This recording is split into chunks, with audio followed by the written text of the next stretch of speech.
Hello and very very good morning. ठीक है, तो आज हम पढ़ेंगे हमारा इस चैप्टर का एक और नया टॉपिक जो है रिलेटेड टू गॉस लॉ है। And this is obviously the third use of Gauss law to find the electric field due to a charged spherical shell. Okay, you know what shell is? A hollow spherical body having a thick or thin sheet made of thick sheet. The balls you play with, like Costco ball or plastic balls or your volleyball, basketball, these all are filled with air that is inside, nothing is remains, and only it is covered with some kind of surface. That sort of surfaces are known as shells or spherical hollow ball, maybe size smaller or even larger. Okay, तो इसके लिए start करते हैं कि we have a spherical shell and इसका जो radius है वो हम कैपिटल R मान लेते हैं। अब ये अगर मेटालिक है, जनरली हम मेटालिक शेल की बात कर रहे हैं, मेटालिक शेल में या मेटालिक बॉडी की बात कर रहे हैं, तो जनरली प्रॉपर्टीज ये है कि when some charge is given to the body, ये सारा का सारा चार्ज इसके सरफेस पे जाके बैठ जाएगा, यानी अंदर कोई भी चार्ज नहीं रहेगा। ओके, इसका मतलब है ये सारा चार्ज जो आपने इसको दिया है that goes to the its surface. Now this is uniformly charge shell. हो सकता है कि इसकी चार्ज डेंसिटी क्या हो, सिग्मा। तो sigma is the charge density. Okay, now अब हमें क्या करना है, इलेक्ट्रिक फील्ड निकालना है। हमारे पास अलग अलग पॉइंट्स हैं। पहला पॉइंट शेल के आउटसाइड ले लेते हैं, तो फर्स्ट पॉइंट है आउटसाइड।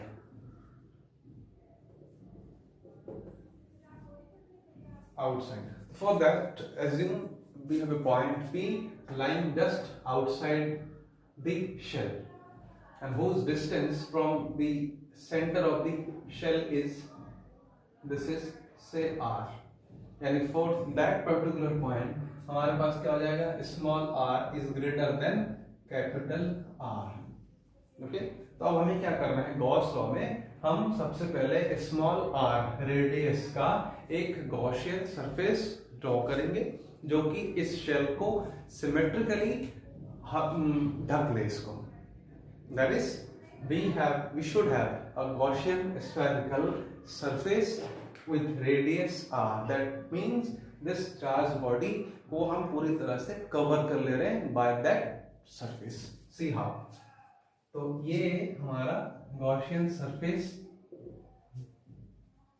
बन जा रहा है और जिसका रेडियस क्या हो जाएगा, स्मॉल r। ये डिस्टेंस हम क्या ले लेते हैं, r ले लेते हैं। ओके, तो हमारा एक पॉइंट है ये P, इस पॉइंट पर हमें फील्ड निकालना है ड्यू टू दिस चार्ज। तो सबसे पहले क्या करेंगे, फ्लक्स निकालेंगे, then come to the Gauss law.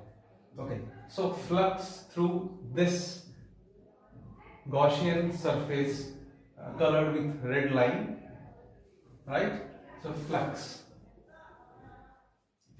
through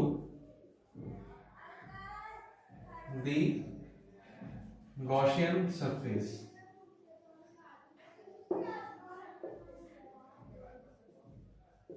and phi is equal to क्या हो जाएगा, E dot ds का इंटीग्रेशन कौन सा वाला, सरफेस वाला इंटीग्रेशन कर देंगे। अब ऑब्वियस है कि इस सरफेस के हर एक पॉइंट पर इलेक्ट्रिक फील्ड की वैल्यू कांस्टेंट होगी, तो हमारा E की वैल्यू अगर कांस्टेंट है इसको बाहर ले सकते हैं, यानी E और इंटीग्रेशन ds का।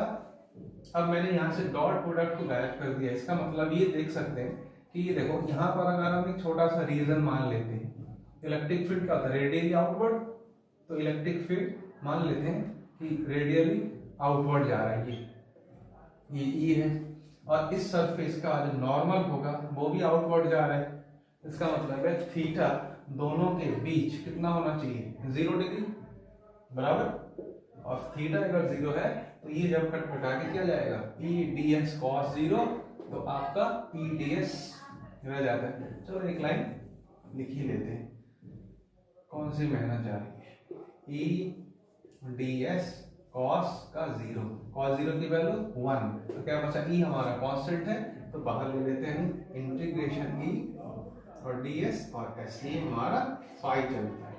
ओके, अब इस ds का इंटीग्रेशन क्या हो जाएगा, इस पूरे सरफेस के लिए ds का मतलब है इस आउटर गॉसियन सरफेस का सरफेस एरिया कितना हो जाएगा, इलेक्ट्रिक फील्ड इनटू, बताओ इसका पूरा सरफेस एरिया कितना हो, आ रहा है कुछ दिमाग में, 4 पाई और रेडियस का स्क्वायर, तो हमारा 4 पाई ये आ गया और रेडियस कितना है इसका, स्मॉल r का स्क्वायर, तो ये निकला आपका व्हाट, फ्लक्स।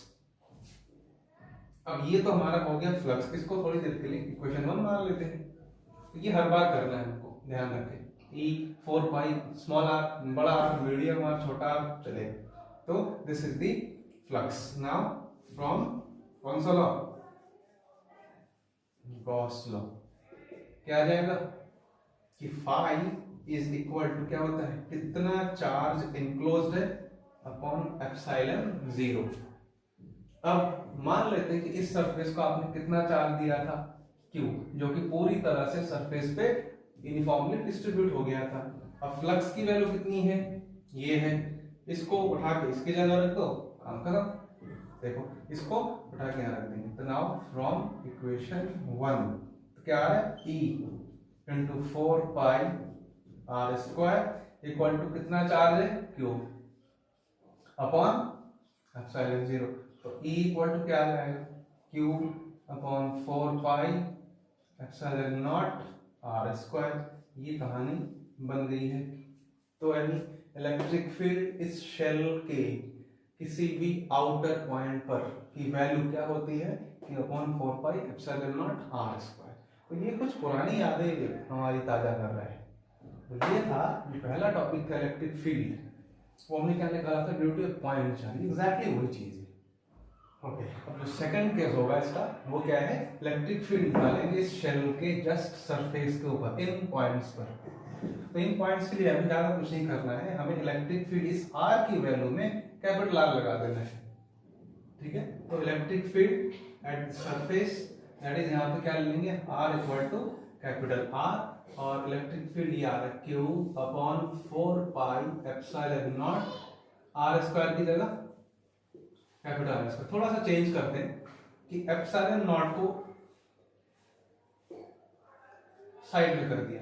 अब ये जो स्टोरी है ये क्या बोलता है, total charge upon area of the spherical shell, ये क्या है, 4 pi r square area of the shell है। तो ये इसका मतलब है total charge upon surface area, तो क्या बनता है, चार्ज डेंसिटी बनता है sigma, that is sigma over epsilon 0, and electric field is equal to sigma over epsilon 0 is the value of electric field just at any point on the surface of the shell, and this is obviously a fixed value. It means this is a fixed value for that particular charge, and this can be taken as a we can say this is minimum or maximum, whatever, it depends on the value of sigma. तो अब ये तो निपट गए, अब आ जाओ case number 3, जब हमें इस शेल के अंदर इनसाइड वाले किसी पॉइंट पर इलेक्ट्रिक फील्ड निकाल रहा हूं। तो मान लेते हैं कि यहाँ एक पॉइंट है, ये P पॉइंट, अब बाहर से अंदर आ गया, this is your P point, इससे डिस्टेंस कितना है, स्मॉल r। इस डिस्टेंस का एक गॉसियन स्फेरिकल सरफेस आप बना दो, ये आपका गॉसियन सरफेस बन गया, बराबर। अब ये देखना है कि इस पॉइंट पर कितना इलेक्ट्रिक फील्ड है, इस पॉइंट पर जितना होगा, ये इसके हर एक पॉइंट पर इलेक्ट्रिक फील्ड की वैल्यू सेम होगी। तो थर्ड पॉइंट हमारा क्या हो जाएगा, इनसाइड द शेल। ओके, अब एक इंपॉर्टेंट चीज याद करनी है, वो दिमाग में रखना है कि when any amount of charge हम इस शेल को देते हैं, सारा चार्ज कहां चला जाएगा, सरफेस के ऊपर। बराबर सरफेस के ऊपर चला जाएगा, अंदर बिल्कुल भी चार्ज नहीं रहेगा। ये सबसे खास बात है। तो अब इसके लिए हम लोग क्या करेंगे, एक गॉसियन सरफेस ड्रॉ करके जैसे पहले किया था, फ्लक्स निकाल लेते हैं, फिर कूलम्ब्स गॉस लॉ से बड़ा आसान हो जाएगा। Now the flux through the surface, Gaussian surface equal to क्या होना चाहिए, phi is equal to E और इंटीग्रेशन ऑफ ds। इसका कुछ नाम हो जाएगा, surface number s1 s2 s3 जो भी आप मान लो, लेकिन इसको सॉल्व करके क्या आ जाएगा, e इंटू इसकी वैल्यू क्या होनी चाहिए, 4 पाई r स्क्वायर। ये तो हो गया हमारा फ्लक्स थ्रू दी सरफेस। आइए समझ में। अब ये फ्लक्स किसके बराबर होना चाहिए, according to Gauss law, Q not by Gauss law क्या आना चाहिए, ये जो इलेक्ट्रिक फ्लक्स है E into 4 pi r square is equal to इसके इक्वल होना चाहिए, कितना चार्ज अंदर है ओवर एप्सिलॉन 0। अब ये बताइए कि अंदर चार्ज है कितना, कुछ भी नहीं है, 0। No charge resides inside the shell, so this Q becomes 0। अगर Q 0 हो गया तो इसका मतलब इस इक्वेशन का राइट साइड खत्म, एंड सिंपली हमें क्या मिल जाएगा, इलेक्ट्रिक फील्ड कि as Q in is equal to 0, so E into 4 pi r square equal to 0। तो अब जब दो चीज का प्रोडक्ट 0 है और ये 0 हो नहीं सकता, गेटिंग दिस, r कुछ ना कुछ नहीं सेंटर पे नहीं है, तो 4 पाई अपने आप में कांस्टेंट, ये जब 0 नहीं हो सकता, this must be, it must have to be 0, it's E equals to 0। इसका मतलब है inside the shell at any point, Gaussian surface तो मैंने अपने हिसाब से मान लिया ना, r की वैल्यू कुछ भी हो सकती है, बट 0 नहीं, 0 नहीं ले रहे, 0 ले लो तब भी अप्लाई है, बस नो प्रॉब्लम।